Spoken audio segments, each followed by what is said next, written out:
constituents. If when we build back, we build it back in a better way. And it will create, and I realize I'm selling as I'm talking too, but it'll create really significant good paying jobs, not $15 an hour jobs, but jobs of prevailing wage, and it generates economic growth. But I just hope we don't go about deciding, just like, and you and I talked a lot about it, the levy system and the one the federal government, that's the only one I'm fully familiar with. I mean, that was a lot of money, but think how much money it saved and how many lives it saved. So I hope you'll think about that. And so when you hear the word resiliency, I know the energy guys know this, it's about making the systems from our transmission of energy straight through to the highways we're building, the bridges, resilient to the change that we're seeing happening. I'm sorry, I won't interrupt like that again, but I just hope you take a look at it. And tell me if we need more or less, too. That's what Well, thank you, Mr. President. I think with that, it's a great way to segue to our FEMA administrator, Deanne Criswell. Thank you, Cedric. Mr. President, Governor, so far, in addition to some of the numbers that you mentioned, we have about 1,200 responders from the federal family on the ground, and that doesn't include those that are back at our National Response Coordination Center as well as our Regional Response Coordination Center, representing 22 different federal government agencies. We have right now 197 ambulances that have been actively engaged in trying to help with managing your support for the healthcare system. We also have 12 mobile communication units. Comms have been down, and so we've sent them into the parishes to help increase some of the communications until the cell towers can come back up. I'd also like to mention that we did just turn on the Transitional Sheltering Assistance Program. The governor asked for that, I think yesterday, maybe the day before, which means now individuals that are displaced can stay in a hotel for a short term while we're looking at what their long-term lodging situations. And so if they haven't registered, if the people in their communities have not registered yet, they should register for assistance. Those that have registered, we will reach out to them automatically. And we've also turned on the Blue Roof program.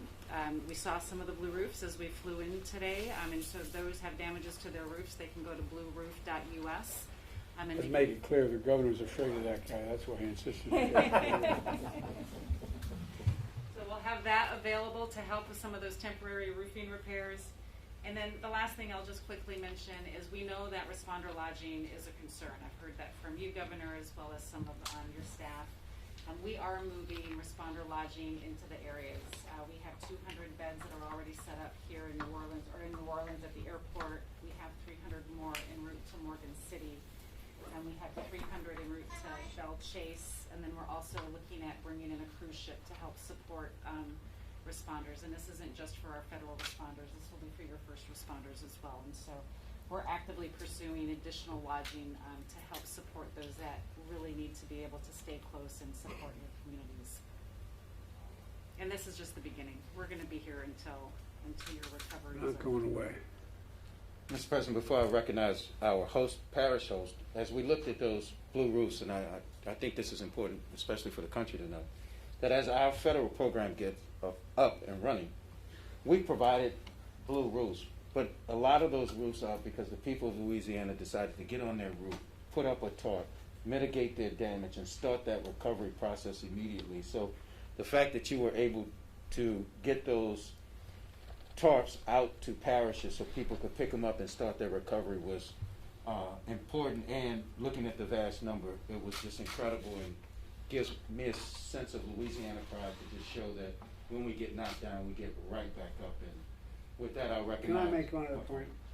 One of the things that, again, about resilience, you're going to get the funding to build back those roofs, but not the same roof. A roof that is more resistant to higher winds, and more resistant to hurricanes. So it's not just building back to what the roof was before, to build it back better. That's kind of what I mean. That's a classic example of what I'm talking about, resilience, of changing the nature of it. So, Mr. President, with that, I'll recognize the parish president for St. John Parish, Jacqueline Hotar. Thank you, Cedric. Mr. President, Governor, FEMA, and all of our partners, thank you for all of the hard work that was done in preparation for Hurricane Ida.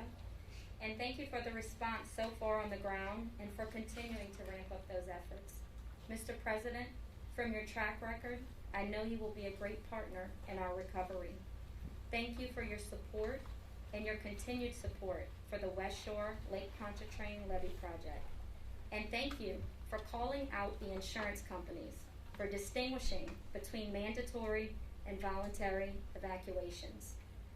Mr. President, our immediate needs are power, water, communications, and financial assistance for those who can't return home and are forced to stay somewhere else during the recovery. And thank you. Thank you. You know, part of some of the dilemmas when we do meetings like this is who we're going to recognize and who we're going to recognize next. And